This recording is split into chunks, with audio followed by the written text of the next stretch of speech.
광주는 또 절대 잊지 말아야 되고 또 잊기 힘든 사건이 있었던 곳입니다. 5.18 광주 민주화 운동이죠. 저희가 아마 그 시대를 살아서 그런지 그 어느 사건보다도 더 이렇게 막 가슴이 와닿는, 미안하고 사실 이게 너무 거대한 주제라서 이걸 뭐 어떻게 이야기를 해야 되나 고민을 많이 했는데, 아이스의 범잡이니까 범죄라고 이걸 저는 보려고 해요. 이것을 그렇게 이야기를 이제 해보려고 하는데요. 사건의 시작은 11.26이라고 박정희 대통령이 그 자신의 측근의 총에 맞아서 사망하는 그런 사건이, 당시로서는 정말 엄청난 사건이죠. 우리나라의 권력의 정점에 있던 사람이 갑자기 죽어버린 거예요. 대통령이 6.25가 됐기 때문에 이 계엄을 선포하게 돼요.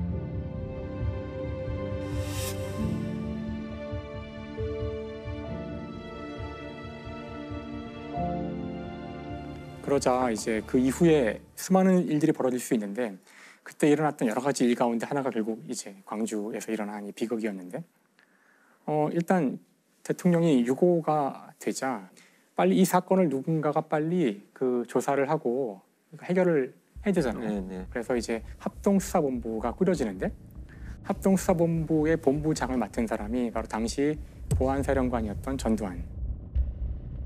당시 군 내부에 있었던 이제 하나회라는 사조직이 있었는데, 육사 11기 중심이었죠. 그렇죠. 네. 11기에서 시작돼서 쭉 이어지는 특별히 잘 골라서 훈련시킨 엘리트라고 할 수 있는데,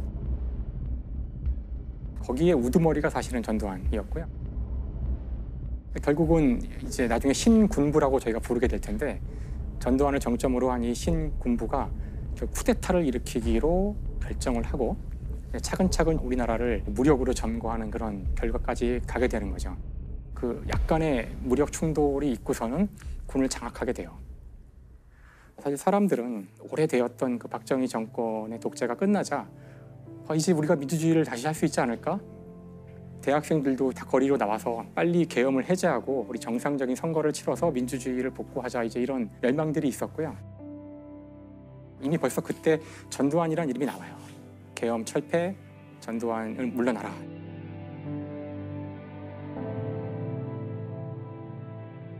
이때를 우리가 서울의 봄이라고 불리는 시기가 됩니다. 국민들은 임시로 약간 지나가는, 그렇죠, 질서를 잡고 빠질 군부로 생각을 한 거죠. 하지만 이제 군부는, 신군부는 사실 이런 것과 상관없이 거사를 준비하고 있었고요. 계엄이 선포돼 있었는데, 이 계엄을 제주도를 포함한 전국 단위 계엄으로 확대를 하면서 그걸 이용해서 이제 권력을 쥐려고 한 것이죠. 그러기 위해서 잡은 D-Day가 5월 17일이었고요. 5월 17일을 겨냥하고 차근차근 이제 작업들을 진행하게 돼요. 그래서 우선 K 공작 계획이라 그래서 주요 신문사, 방송사, 뭐 통신사 이런 곳에 있는 한 100여 명을 1대1로 다 만나서 회유 협박을 하게 됩니다. 언론을 통제하는 거죠. 그다음에 이제 충정 훈련이라 그래서 이제 5월 17일 전국 단위 계엄을 확대하게 되면 그때 일어날 반란 내지는 저항을 막기 위해서 특수부대와 군인들을 훈련을 시켜요. 시민들을 대상으로 한 진압 훈련을 시킵니다. 5월 17일은 계엄을 전국 단위로 확대하는 국무회의가 소집되는데, 회의장에는 군인들이 다 이제 완전히 도열해서 강압적인 분위기를, 그런 상황에서 거의 10분 만에 통과됐다 그러는데요. 그래서 그때 계엄 확대가 됩니다. 나는 대통령으로서 헌법과 관계 법령의 규정된 바에 입각하여 1980년 5월 17일 24시를 기하여 현 지역 계엄을 전국 비상계엄으로 전환 선포하고, 모든 정치 활동 중지, 모든 대학은 휴교, 집회 및 시위 금지, 언론 보도는 모두 사전 검열, 우리나라 행정부의 기능은 중지되고 계엄군이 모든 것을 집행한다, 이렇게 되는 거죠. 사실 이제 전국의 모든 사람들이 숨을 죽이고 다시 쿠데타가 온 거구나, 이러고 있을 때 단 한 도시가 이제 여기에 이제 저항을 하게 돼요. 끝까지 여기에 저항을 해서 이제 막대한 희생을 치르게 되는 것이 5.18 광주 민주화 운동이죠.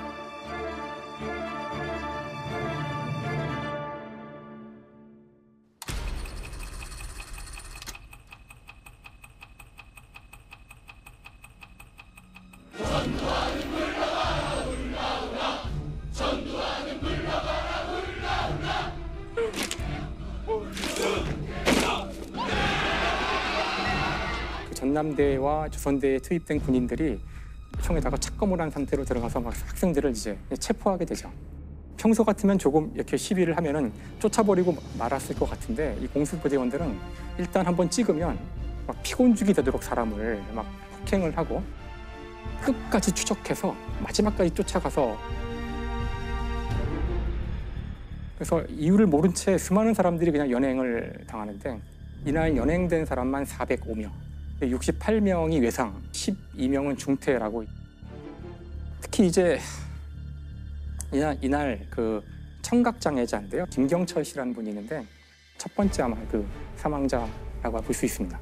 길을 가다가 이제 막 공수대원한테 얻어맞게 된 거죠. 말을 못하니까 막 손짓 발짓을 하는데 그럴수록 더 많이 얻어맞는 거예요.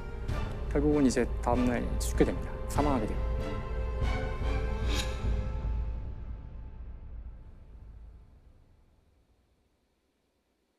(5월 19일) 되자 어제보다 더 잔인하게 이제 진압 작전이 시작됩니다. 그래서 신군부에서는 이제 공수부대를 하나 더 투입합니다. 이때 수많은 사람들이 그냥 그 곤봉에 맞고 속옷만 입은 채로 길거리에서 막 기합을 주는데, 투성이가 된 사람들을 트럭에 막 집어 던진 다음에 트럭에 싣고 갔는데 그중에 많은 분들이 죽었고요. 많은 분들이 행방불명이 되고 그랬죠. 이제 시위는 멈추질 않고 전투에 가까운 끔찍한 폭력이 벌어지게 되는 거죠. 특히나 이제 군인들이 총에 착검을 한 상태로 들어가서 막 체포하게 되죠.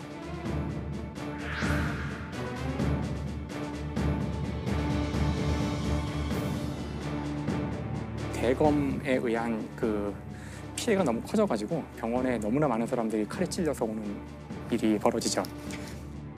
대검을 착검했다고? 시민들 진압하러 나가는데? 보통 대검 착검은 전시 아니면 대검 착검할 일이 없죠. 살상 무기로서의 역할이지 그게 상황을 제지하겠다라는 의도보다는 훨씬 더 넘어서는 행위라고 봐야 되겠죠.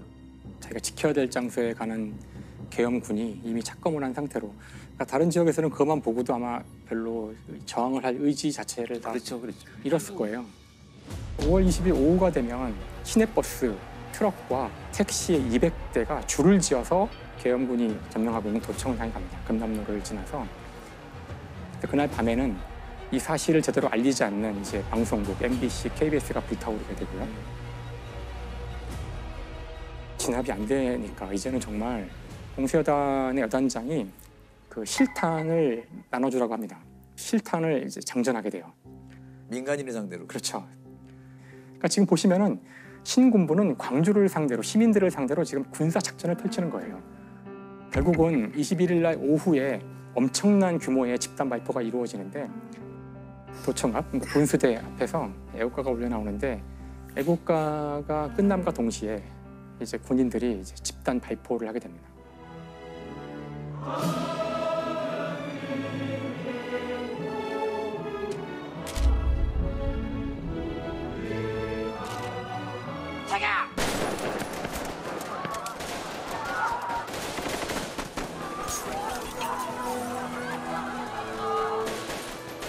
당시 이제 군인들은 무릎사 자세로 횡렬로 나란히 서서 조준 사격을 시작하게 되고요.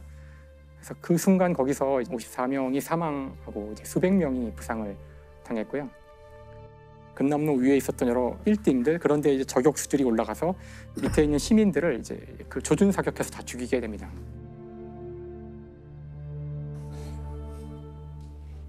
목격자에 따르면은 헬기가 동원돼서 헬기에서도 막 기총 소사를 했다는 이야기도 있었고요. 그 집단 발포의 발포자가 누구이고 누구의 책임인지를 놓고서 이제 나중에 논쟁이 벌어지게 되는데, 그렇죠. 근데 사실 이제 발포 명령자가 결국 없다는 식으로 이제 이야기가 돌아가는데요. 아무도 발포 명령을 한 적은 없고 군인들이 너무나 상황이 급박하여 자위권 차원에서 총을 쐈다, 이제 이런 식으로 이야기를 하고 있거든요. 근데 정작 그날 죽은 군인은 한 명도 없어요.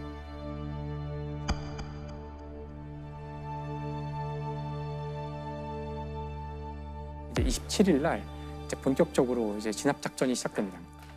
0시 0분에 모든 시내의 전화가 다 조절됐고요. 2시부터 이제 계엄군이 광주 시내에 진입하기 시작해서 5시 10분이 되면은 이제 모든 작전이 종료됩니다.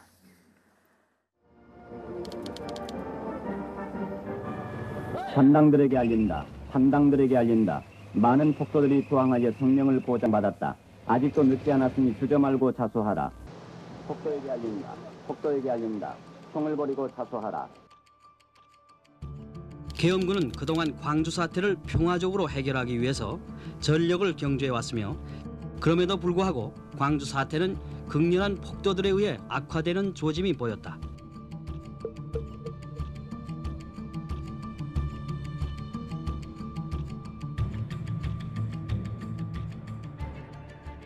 이렇게 해서 약 열흘간 벌어진 일입니다. 5월 18일부터 5월 27일까지. 사실 5.18 광주 민주화운동 때 저는 초등학생이었거든요. 네. 전혀 몰랐죠. 전혀 알지 못했어요. 기억하시겠지만 그때 광주라는 단어 자체가 금기어였고 맞아요. 네. 대학에 들어가서야 비로소 자세한 내막들을 다 알게 된 것 같아요.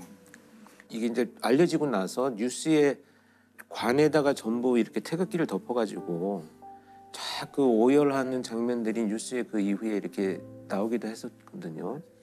그때 이걸 보면서 가해자가 우리 대한민국 군인이었고 이렇게 많은 사람이 죽을 동안 왜 아무도 몰랐냐에 대해서 굉장히 충격적이었던 기억이 있죠. 제일 강렬한 그 워딩이 광주 민주화운동에 대해서 내란죄 포함해서 다 처벌해달라고 이제 시민단체가 이제 고발하고 있었는데 검찰이 계속 잡고 있다가 성공한 쿠데타는 처벌할 수 없다. 검찰이 그러면서 이제 불기소 처분했어요.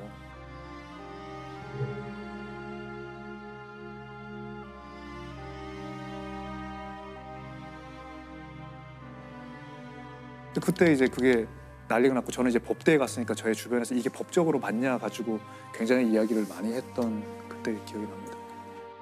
전 국민적인 분노를 일으킨 말이었는데 엄청난 이제 저항이 있자 이제 이걸 헌법소원을 내게 되고요. 헌법재판소에서 이걸 검토한 다음에 처벌 가능하다는 결정이 내리자 97년 4월 18일 날 대법원 판결이 나옵니다. 성공한 쿠데타도 처벌할 수 있다.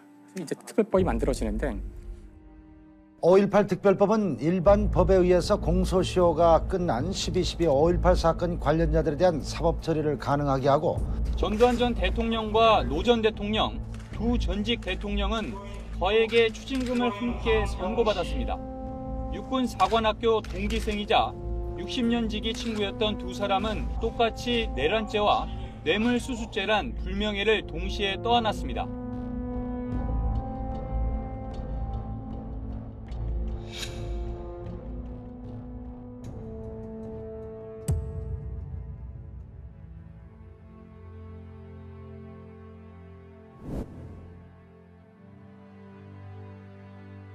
전두환은 이제 사죄 한마디 없이 세상을 떠났습니다. 여전히 논란거리도 굉장히 많죠. 그렇죠. 예.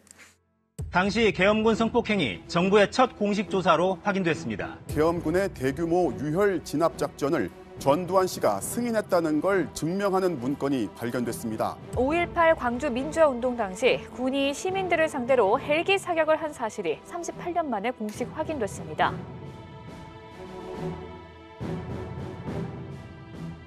(1997년) 판결에서 이제 다 해결하지 못했던 발포자가 누구인지, 행방불명자하고 사망자의 숫자가 정확히 어떻게 되는지, 그다음에 계엄군이 실제 자행했던 성폭력이라든가 그때 당시 그런 거 아예 얘기도 안 했거든요. 그다음에 헬기에 의한 사격이라든가 이런 것들을 우리가 다시 깨끗하게 좀 정리를 해야 되지 않을까. 그래서 사실 헬기 사격이 중요한 이유 중에 하나는 당시 발포 명령자에 대해 논란이 있잖아요. 누군지 모르니까. 헬기는 절대로 자위권 발동으로 총을 쏠 수가 없거든요. 그렇죠. 누가 헬기를 위협할 수 있겠어요? 그러니까 이제 그래서 이건 이제 굉장히 중요한 증거가 될 수 있고요. 저희가 오늘 이제 갔다 왔던 전일 빌딩이라고 지금은 전일 빌딩 245라는 이름이 그렇죠. 여기가 그 말도 안 되는 헬기에서 발포를 했던. 여기 보이세요? 이런 거? 저기랑 아 저기 있네요. 저기. 비슷한 흔적들이 보이네요. 야 저기다가 전쟁 시에나 하는 일인데 헬기에서 발사한다는 거는. 여기가 이게 이게 엄청나네. 기둥 때문에 여기가 제일 많네요. 아 여기가 엄청나게. 네, 일로 와서 보시면 보여요. 와.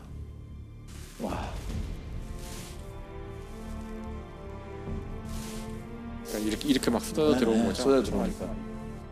여기 높은 빌딩이 없다고 하더라고요, 이 근처에. 그러니까 이거 위에서 쏜 거니까 헬기가 맞죠. 도대체 왜 헬기가 건물에 총을 이렇게 막 난사했을까? 민간인한테 그렇죠. 말도 안 되는 거죠. 이게. 말도 안 되는 거죠.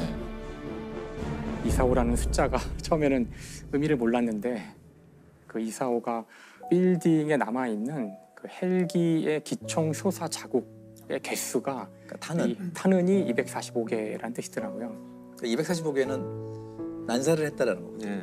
계속. 그 민주화운동이 있은 당시 거기 현장에 있었던 조비오 신부님이라고 계신데요.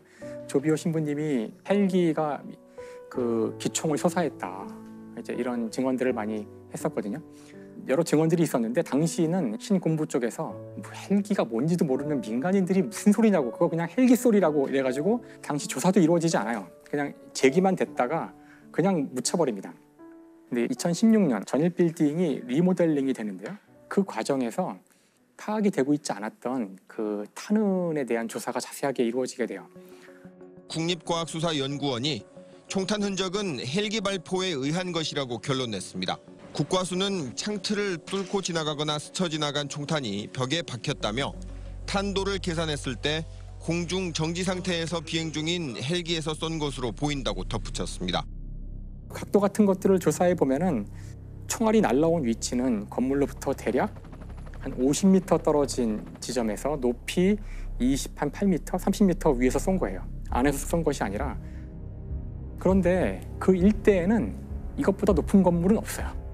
이 건물보다 30m 정도 높인 위에서 이런 각도로 쏠 수 있는 비행체는 헬기밖에 없다는 거예요. 그럴 수밖에 없죠. 2018년 2월 국방부에서 헬기가 광주 시민을 겨냥해서 실제로 사격했다는 것을 이제 인정했죠. 특히나 이제 여전히 풀리지 않는 미스터리 중에 하나가 바로 그 5월 21일 집단 발포를 명령한 사람은 누구인가? 97년 이후에 발포자에 대해 새롭게 알아낸 사실이 몇 가지 있어요. 당시 이제 이군 사령관이 5월 23일 그 전두환에게 보여준 문서가 있는데 그 문서에서는 진압 작전에 대한 제안을 하는데 그것에 대해서 각하께서 굿 아이디어라고 하셨다. 당시 이제 증언에 따르면 이 각하는 전두환이다. 적어도 이제 충정 작전, 그러니까 진압 작전을 동의했다는 거는 이제 기록에 있는 듯한 거죠. 그 어떤 자료가 또 발견됐냐면은 광주의 경찰이 7공수여단의 그 사령부에서 일어나고 있는 일을 이렇게 와서 참관하고 그랬대요. 참관하고 돌아가서 쓴 서류에 남아 있는 건데 일종의 그 정보 보고서 같은 거군요. 그렇죠. 네. 제3공수여단의 그 작전본부죠. 거기에서 진돗개 하나가 발령되었다는 이야기를 들었다는 거를 보고 와서 기록을 한 거예요. 네. 진돗개 하나가 발령되면은 기본적으로 실탄이 지급되고 다음에 그 자위권 발동할 수 있는 상황이거든요. 그래서 현재 이제 그 발포자에 대한 증거가 하나도 없었는데 이제 두 가지 정도가 이제 나온 상황이지만 누가 그런 무지막지한 그런 지시를 내렸는지 더 많은 조사가 있어야 되겠죠. 그래서 역사에 기록을 해놓을 필요가 있다고 생각해요. 제가 이제 책을 하나 가져왔는데요. 많은 분들이 알고 계시는 한강 작가죠. 광주 민주화운동에 있었던 6사람의 이야기를 담고 있는데 사실 이 책을 저는 읽다가 도저히 다 못 읽겠더라고요. 웬만해서는 읽는데 이거는 진짜 보다가 나중에는 여기서 제가 하나만 이야기를 읽어드리려고 그래요. 죽음을 당한 고등학생이 죽은 상태에서 자기 이야기를 하는 거예요. 썩어가는 내 옆구리를 생각해. 거길 관통한 총알을 생각해. 처음엔 차디찬 몽둥이 같았던 그것. 순식간에 뱃속을 휘젓는 불덩어리가 된 그것. 내 모든 따뜻한 피를 흘러나가게 한 구멍을 생각해. 나를 조준한 눈을 생각해. 쏘라고 명령한 사람의 눈을 생각해. 그들의 얼굴을 보고 싶다. 잠든 그들의 눈꺼풀 위로 어른거리고 싶다. 그들이 악몽 속에서 피 흐르는 내 눈을 볼 때까지, 내 목소리를 들을 때까지